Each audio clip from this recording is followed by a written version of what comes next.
Hi, guys. It's Dr. Graham Walker.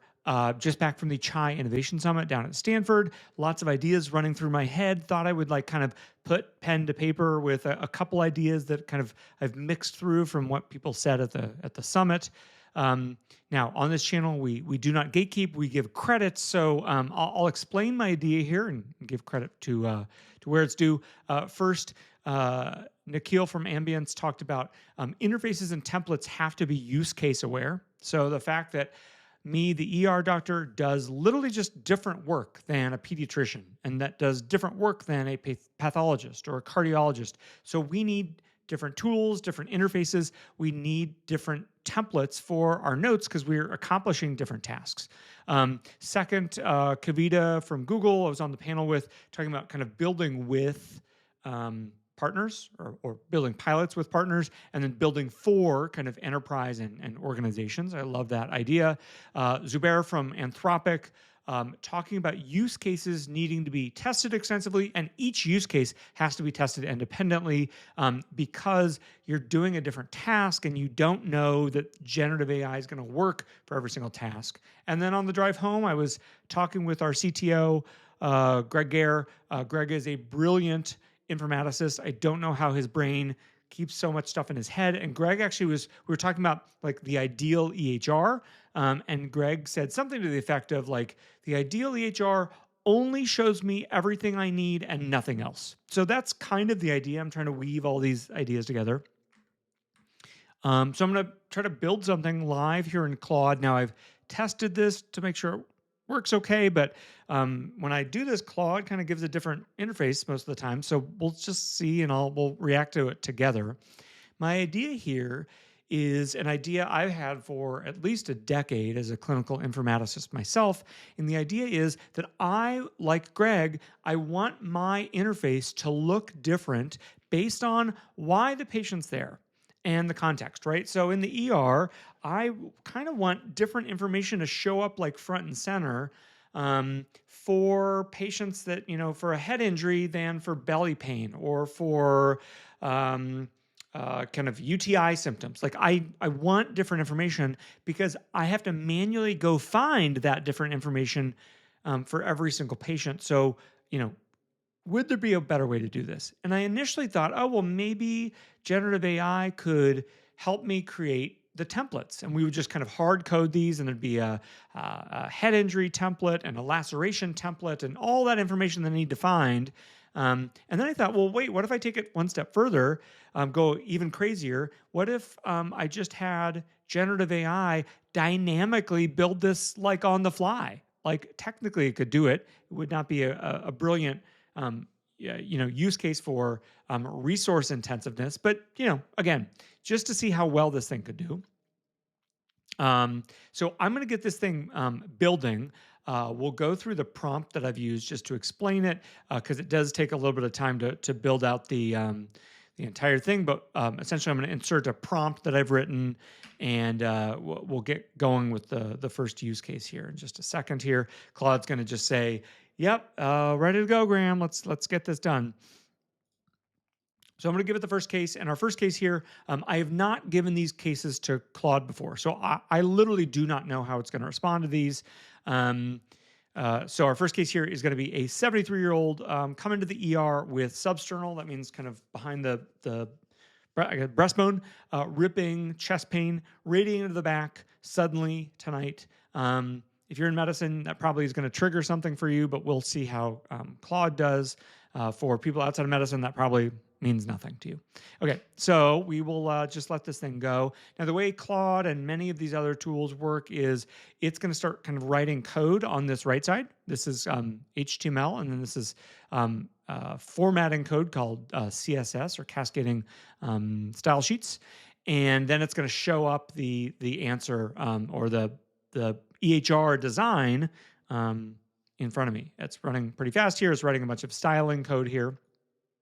But while it's doing that, I'll just kind of briefly run through the prompt here a bit. So, when you're doing a prompt, you typically want to give the generative AI tool as much context and information and how you want it to think and behave and everything like that. So I'm saying I want it to be an informatics designer. I want it to have expertise in emergency medicine. And you want to tell it what the task is. The task is to come up with an EHR interface with this type of code tailored to their chief complaint and the care setting. So I'm also going to warn it, hey, here's what you're going to get from me. I'm going to give you a scenario. I'm going to give you a setting, and then you need to design the EHR. You need to use best practices, and you need to surface the most important information for the context and the patient. So, if it's an ER patient, an ER doctor. Now, there's some design requirements. I've also kind of highlighted there are some universal things, and we'll talk about that while the second case is going here.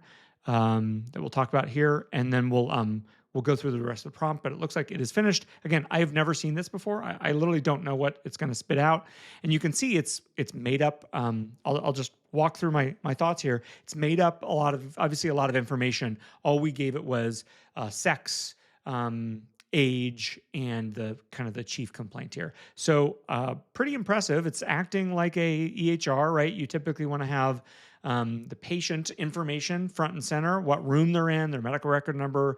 You can see, wow, what time they arrived and what the current time is. That's cool.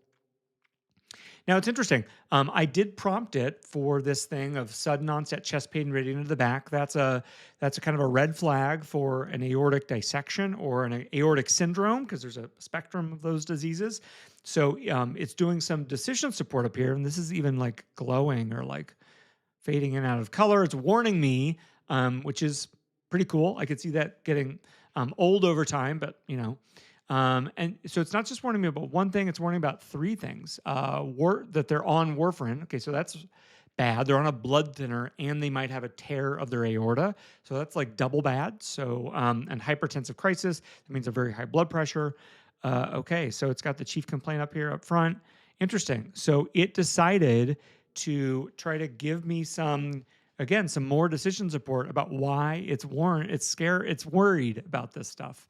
A ripping pain, sudden onset. They have hypertension. It radiates to their back. They're old. And look, it's kind of trying to tell me what. This is fascinating. It's trying to tell me what actions to take.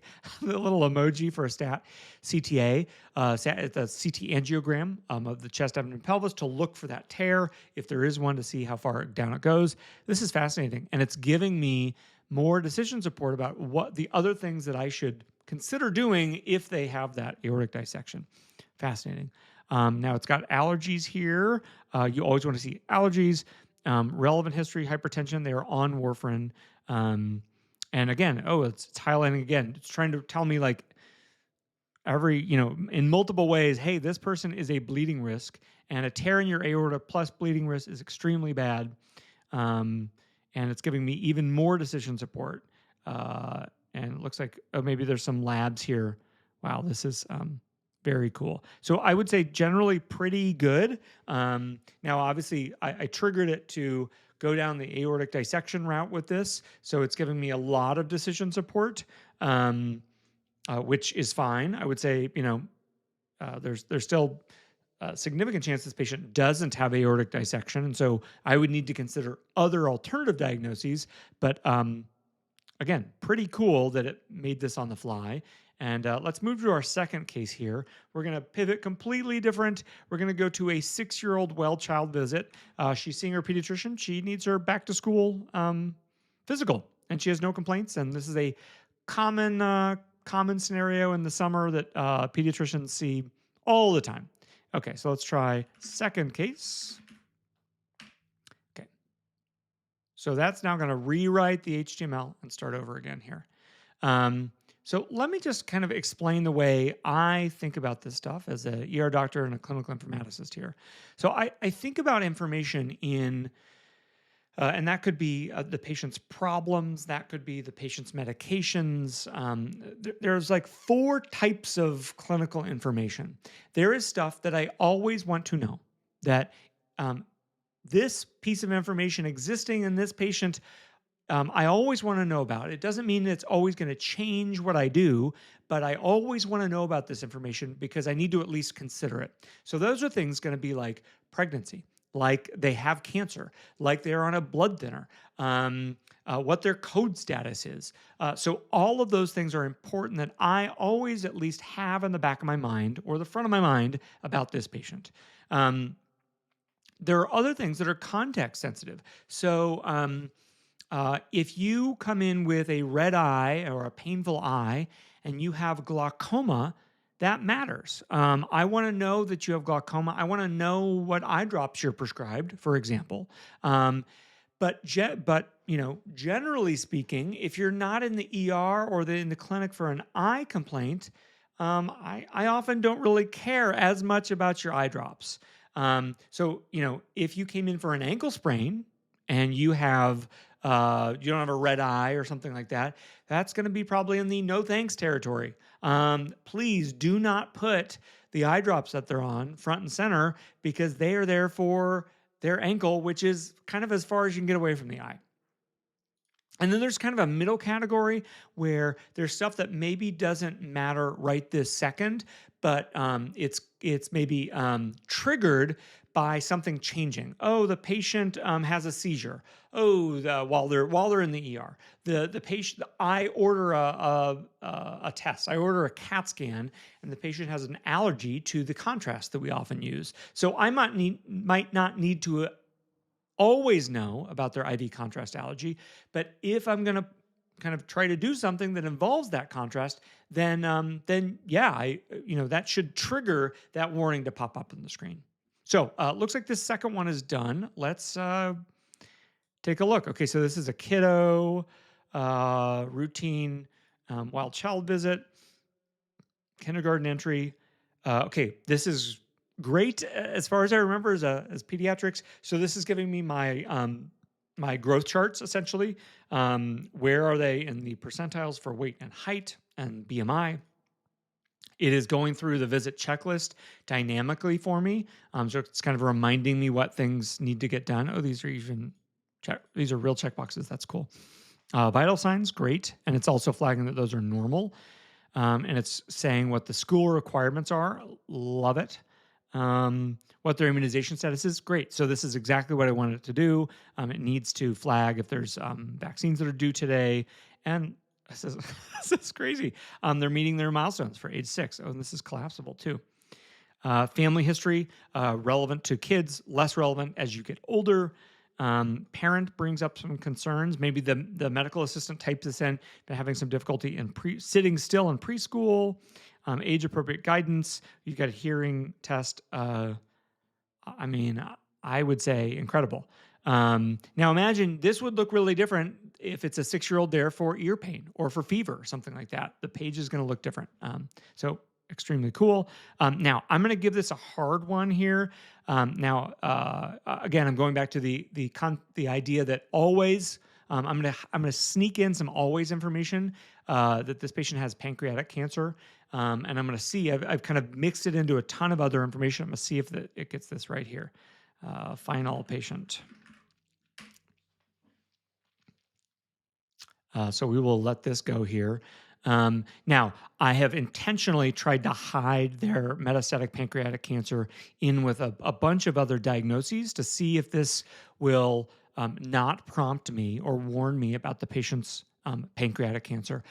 Even if you are in the ER for something that doesn't seem relevant, the fact that they have cancer, I mean, almost always matters because it's going to impact, their pain, their symptom control, their goals of care. It's going to impact the diagnoses that I'm considering. Could this be a complication of the cancer? And that's why they're in the ER. Now, importantly, I did give Claude some suggestions of things that are really important, like that.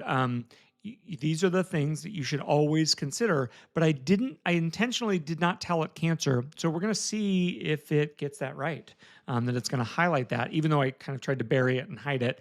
And it's somebody that's here with an ankle sprain, which again, you wouldn't, if they have pancreatic cancer, maybe it's not going to think, oh, well, the pancreas is nowhere near the ankle. That's not related. So we'll just see how it does.